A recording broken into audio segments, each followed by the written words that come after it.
Stepmom and dad went on vacation with their daughter, leaving me alone and laughing at me. You are nothing but a freeloader living in our house like you own the place. So I made sure they didn't come back into my house. Full story plus updates. My name is Carol and I'm 22 years old. I just graduated from college and I've got a story to tell you about my house. Well, technically my mother's house. Or it was, until she passed away from intestinal cancer 4 years ago and left it to me. Mom was always the planning type. Even before the cancer diagnosis, she made sure everything was in order. The house was hers free and clear. She bought it before she even met my dad, and thank God for that foresight. She made sure I knew about the will too. This way you'll always have a home, she told me, her voice steady despite everything she was going through. Things weren't always this complicated. My parents' marriage lasted 10 years before dad decided to leave us for another woman. I was 9 when he packed his bags. No drama, no fighting over custody or property, he just left. The only thing he agreed to was paying for my college education. He set up a special account and transferred the entire sum for my future studies right away. I guess that was his version of child support. Dad started a new family pretty quickly. His wife Linda had their daughter shortly after. She's 10 years younger than me. I'd visit sometimes, staying at their rented house, but it never felt right. Linda would be busy with my half-sister, cooing over her latest accomplishment or fixing her hair. Dad was always working, claiming he needed to provide for his family. Funny how I wasn't really included in that category anymore. Carol, would you like to join us for dinner? Linda would ask, but her tone always suggested she hoped I'd decline. We kept things cordial though, exchanging birthday cards, holiday greetings, the occasional forced family dinner. It was all very proper and polite in that uncomfortable way that makes your skin crawl. Mom made good money as a senior accountant, so when the cancer hit, she could focus entirely on treatment. I was 14 when we got the diagnosis. She quit her job immediately to focus on fighting the disease. For 4 years we lived between hospital visits and treatment sessions. Mom never complained, not once. She just kept fighting, kept planning, kept making sure I would be okay. But cancer doesn't care about plans. I was 18 when she died, just weeks before I was supposed to leave for college in another state. The grief hit me hard. I could barely function. That's when Dad surprised me by actually stepping up. He, Linda, and my half-sister moved in temporarily to help me cope with the loss. I was too numb to question it at the time, too grateful for any support I could get. We'll help you through this, Dad said, putting his arm around my shoulders. Linda nodded along, trying to look sympathetic while my half-sister explored what was now my house. By the end of summer I was faced with a dilemma. College was starting in a few weeks and I had no idea what to do with Mom's house, my house now. I couldn't bear the thought of selling it, but leaving it empty for 4 years didn't seem smart either. That's when Dad came up with his proposal over breakfast one morning. Carol, he said, pushing his coffee mug aside, I've been thinking, what if we stayed here? We'd pay all the bills, maintain the place. You wouldn't have to worry about anything while you're at school. I looked at Linda, who was making pancakes at the stove. She turned around and smiled. It would be good for all of us, she added. Sophie's already enrolled in the local school, and the house would be well taken care of. It made sense. During the 2 months they'd been staying with me, things had been surprisingly okay. Linda had stopped being so distant, and Sophie, my half-sister, had actually started treating me like a real sister, instead of some stranger who showed up occasionally. So I agreed. Looking back, it seemed like the perfect solution. I packed up Mom's personal things, keeping what I wanted and storing the rest in the attic. I left for college feeling confident about my decision. Over the next 4 years I came home during holidays and summer breaks. Those visits were nice actually. Linda would cook these big welcome home dinners. I made your favorite lasagna, she'd say, as if she'd always known my favorites. Sophie would drag me to her room to show me her latest artwork or tell me about school drama. During Christmas breaks we'd all decorate the tree together. Dad would lift Sophie to put the star on top, while Linda and I argued good-naturedly about whether tinsel was tacky or classic. We'd sit around drinking hot chocolate, and sometimes I could almost forget that this wasn't the family I started with. Summer visits were different, longer, more relaxed. Sophie and I would spend afternoons by the community pool, and I'd help her with her summer reading. Linda would invite me to her book club meetings, and we'd actually have fun dissecting whatever romance novel they'd chosen that month. Your sister's so good with Sophie, I overheard Linda telling Dad one evening. It's nice having her home. That made me feel warm inside, like maybe we really had become a proper family. I called regularly during semesters, weekly chats with Dad about my classes, catching up with Linda about house maintenance. The roses you planted are blooming beautifully, Carol, and FaceTime sessions with Sophie, who kept me updated on her middle school adventures. Everything seemed perfect. We'd created this strange but functional family dynamic built on the foundation of my mother's house. I never imagined it could all fall apart so quickly, but I guess that's the thing about houses.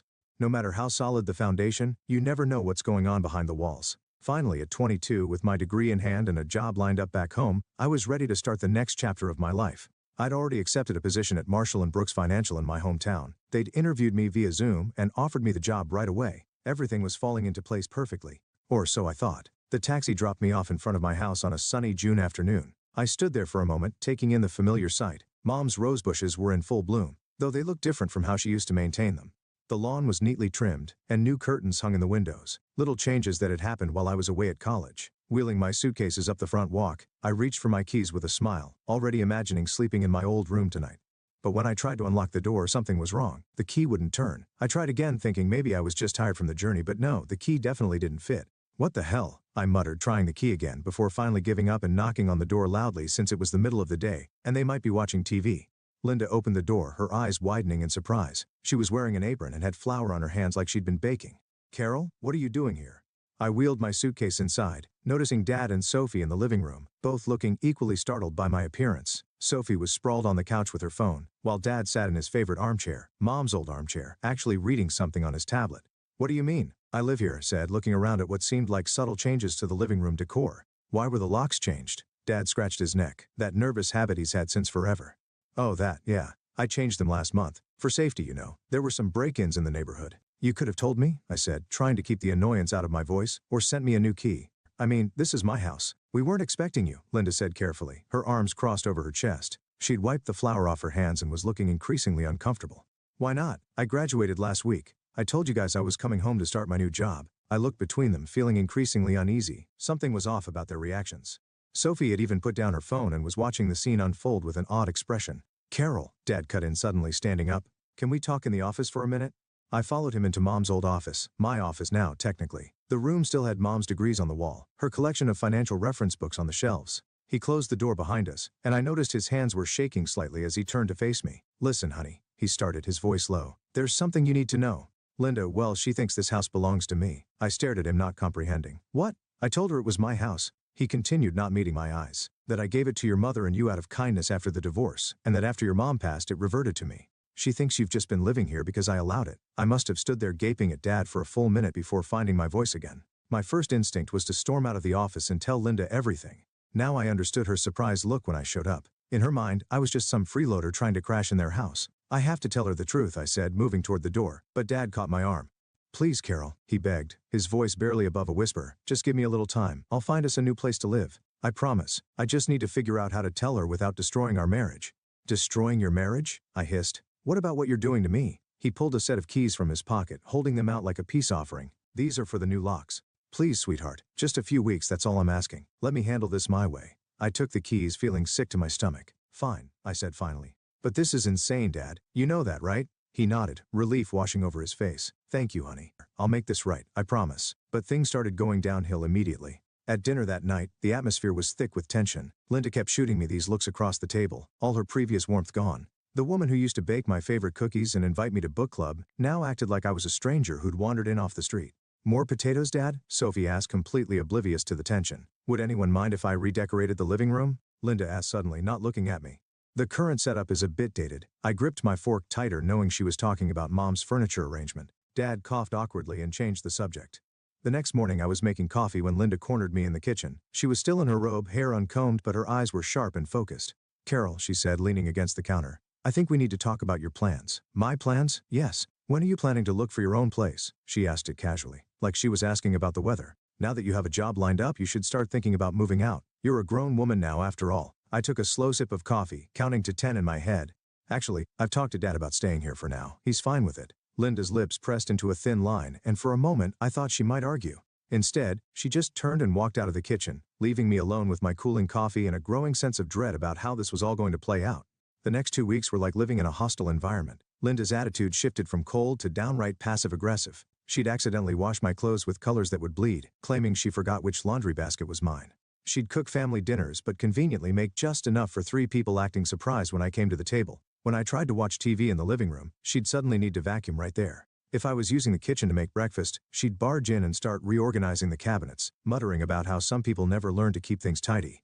She even moved my mother's favorite vase from its spot on the mantel to some corner shelf, claiming it didn't match her new decorating vision. The worst part was watching Sophie follow her mother's lead. My half-sister, who just weeks ago had been sending me memes and calling me for advice about boys, now rolled her eyes whenever I entered a room. She started calling me that girl when talking about me to her friends on the phone, loud enough for me to hear. Despite the tension at home, my professional life was taking off. I visited Marshall & Brooks Financial, where they showed me my future workspace, a nice corner desk with a view of downtown. My future colleagues seemed friendly and welcoming, especially Sarah from the risk assessment team, who offered to take me to lunch. "When do you start?" She asked over sandwiches. 2 weeks, I replied, just enough time to settle in at home. That evening at dinner I shared my start date with the family, trying to maintain some semblance of normalcy. They showed me my office today. I start in weeks. Linda's fork clinked against her plate as she set it down with exaggerated care. Well, isn't that wonderful? Once you get your one-stone paycheck, you can start looking for your own apartment. I know of some nice complexes across town very affordable for young professionals. I caught Dad's pleading look across the table. His eyes seemed to beg me to keep quiet, to maintain his lie just a little longer. I stabbed at my peas and said nothing. To avoid the tension at home, I started reconnecting with old high school friends. Katie and Jessica were still in town, and we'd meet for coffee or shopping trips, falling back into our old rhythms as if no time had passed. But coming home was always uncomfortable. I'd walk in and hear hushed from the kitchen or living room that would stop abruptly when I appeared. Dad and Linda would spring apart like guilty teenagers, papers would be hastily shoved into drawers, and fake smiles would plaster themselves across their faces. Saturday morning, I woke up to an unusually quiet house. No sound of Linda's weekend meal prep in the kitchen. No Sophie's music blasting from her room. No Dad watching sports on TV. The silence felt wrong somehow, like the calm before a storm. I padded downstairs in my pajamas, checking each room as I went.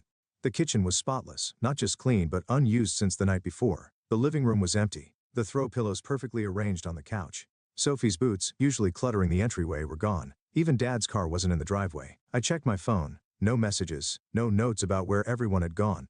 My first thought was that maybe they'd gone out for breakfast, but something felt off. They never went out for breakfast without at least leaving a note. Even during these tense weeks, they'd maintained that basic courtesy. I tried calling Dad first, but his phone went straight to voicemail. Weird. I tried a few more times with the same result, that automated voice telling me the person I was trying to reach was unavailable. A knot started forming in my stomach. Finally, I called Linda. She picked up on the fourth ring just as I was about to hang up. "What do you want?" Her voice was sharp, hostile in a way I'd never heard before. In the background, I could hear waves and what sounded like tropical music. "I just wanted to know where everyone is," I said, caught off guard by her tone. I woke up and the house was empty. She laughed, an ugly, mean sound that made my stomach clench. "Oh, didn't we tell you? We're in the Maldives. S-class flights, luxury resort, the works. We didn't mention it because, frankly, we didn't want you tagging along and expecting us to pay for you too. Not that you'd know anything about paying for things yourself." "What? I wouldn't." "Save it," she cut me off. "I'm sick of this whole situation. You're nothing but a lazy freeloader living in our house like you own the place. Your father might put up with it, but I'm done. Do you know how embarrassing it is to have a grown woman living in our house, eating our food, using our utilities?" My hands were shaking so hard I could barely hold the phone. I sank into one of the kitchen chairs, my mother's chairs actually, my legs suddenly too weak to hold me up. "Linda, I know. You listen to me," she snarled. "Your father never loved you, you were just an obligation. He already wasted enough money on your college education, and now you're squatting in our house like some entitled princess. Well, I've had enough. Did you think you could just live here forever, mooching off us while we work hard to maintain this home?" I could hear Sophie giggling in the background, and Dad's muffled voice saying something I couldn't make out. The betrayal felt like a physical blow. "When we get back," she continued, her voice dripping with venom, "I want you gone. Do you understand me? Pack your things and get out of our house. If you're still there when we return, I'll throw you out myself. And trust me, I won't be gentle about it. I don't care where you go, live on the street for all I care. You're not our problem anymore. And don't bother trying to call your father. He agrees with me. He's just too weak to tell you himself. We've already blocked your number. Have a nice life, Carol. Or don't." I really couldn't care less. The line went dead. I sat in that kitchen for what felt like hours, fury slowly replacing shock. They were living in my house. The house my mother had worked for had left me, and they had the nerve to call me a freeloader? To try to throw me out? Well, I'd had enough of playing along with Dad's lies. I blocked their numbers on my phone, my hand still shaking but now with anger rather than hurt. Then I started methodically going through the house, gathering their belongings. Linda's expensive clothes, Sophie's school stuff, Dad's golf clubs, everything went into boxes and suitcases. I worked through the entire Saturday, fueled by rage and bitter disappointment. By Sunday morning, I had their life packed up and stacked in the garage. I found a 24-hour locksmith who could come right away. He worked quickly, replacing the locks on all the doors. It cost a small fortune, but it was worth every penny. When he finished, I handed him my credit card, feeling a strange sense of satisfaction as I clutched the new keys. Monday morning I started my new job at Marshall & Brooks. For 2 weeks I threw myself into work, learning the ropes, making new friends, trying not to think about the confrontation I knew was coming. I kept their stuff in the garage, but I rearranged the house back to how Mom had it, removing every trace of Linda's decorating vision. Then came that Friday. I pulled into the driveway after work to find them standing there, Dad looking nervous, Linda red-faced with fury, and Sophie hanging back with a scowl. They must have just gotten back from their vacation. Their suitcases were still in their rental car. Linda started screaming before I even got out of my car. "How dare you change our locks? How dare you lock us out of our own house?" I walked calmly past them to unlock the door. Linda followed, still yelling. "We're calling the police. This is breaking and entering. This is our house." I turned to face them, something inside me finally snapping. "No, Linda, it's not your house. It never was. This house belongs to me. My mother bought it before she even met Dad. She left it to me in her will. The only reason you've been living here is because I allowed it temporarily. Linda laughed, but it was a uncertain sound. She looked at Dad. Tell her she's lying. Tell her this is our house. Dad wouldn't meet anyone's eyes. He just shrugged, his shoulders slumping. She's telling the truth. The house, it was always hers. I watched as the truth sank in as Linda's face transformed from rage to calculation in a matter of seconds. Her entire demeanor changed like a switch had been flipped. "Oh, Carol, sweetheart," she said, forcing a laugh. "You didn't think I was serious on the phone, did you? I was just joking. You know how I can get sometimes. All that sun and those tropical cocktails went to my head." "Stop it," I said quietly, but she kept going. "We're family. Remember all those nice times we had? The book club meetings, the holiday dinners? We can have that again." She took a step toward me, arms outstretched like she was going to hug me. Dad jumped in then, his voice thick with emotion. "Princess, I'm so sorry. I know I handled this all wrong, but I love you. You're my daughter. Please, can't we work this out?" I looked at him, really looked at him. The father who left when I was 9, who paid for my education but missed my life, who lied about my house, my inheritance, my mother's legacy. Work what out, Dad? The fact that you lied to your wife about owning my house? Or the fact that you stood by while she planned to throw me out of it? Linda turned back to me with that fake smile. "Carol, let's be reasonable. We can all live here together. We'll pay rent." "No," I said firmly, "we can't. Your things are in the garage. Take them and leave." That's when Linda's mask cracked again. "You ungrateful little bitch. After everything we've done for you, you'd throw your own family out on the street?" I felt oddly calm as I replied, "You just spent what, $10,000 on a luxury vacation you deliberately hid from me? Pretty sure you can afford an apartment." "Carol, please," Dad tried again, reaching for my arm. "I know I messed up, but no," I cut him off. "You didn't mess up. You lied. 4 years. You let your wife believe she owned my mother's house. You watched her try to redecorate it, rearrange it, erase every trace of Mom. And when she planned to throw me out, you said nothing." "I was going to tell her the truth," he protested. "When? After I was gone? After she'd finished making my house her home?" I shook my head. "I'm done. Get your things and get out." I walked inside and closed the door, ignoring Linda's screams about ingratitude and cruelty. Through the window I watched them loading boxes from the garage into their rental car. Linda was still yelling, her face red with fury. Sophie was crying. Dad just looked defeated. It took them 3 trips to get everything. As they loaded the last box, Dad tried one more time knocking on the door. I didn't open it. They finally left as the sun was setting. The next day Dad tried calling from a new number. "Carol, please," he begged. "We can fix this." "No, Dad, we can't," I said. "Linda made it very clear how you all really feel about me. A freeloader, an obligation, someone you never loved." Maybe those were her words, but your silence said enough. That was 2 months ago. I still live in Mom's house, my house. I've repainted the walls, planted new roses in the garden, made up mine again. Sometimes I think about them, wonder where they ended up. But mostly I think about Mom and how she made sure I'd always have a home, no matter what. Dad still tries to call sometimes from different numbers. I don't pick up anymore. Some bridges once burned should stay ashes. The funny thing is I'm happier now. My job is going well. I've made new friends at work, and for the first time since Mom died, I feel at peace in this house. Sometimes healing means letting go of people, of lies, of the fairy tale of family you wanted to believe in.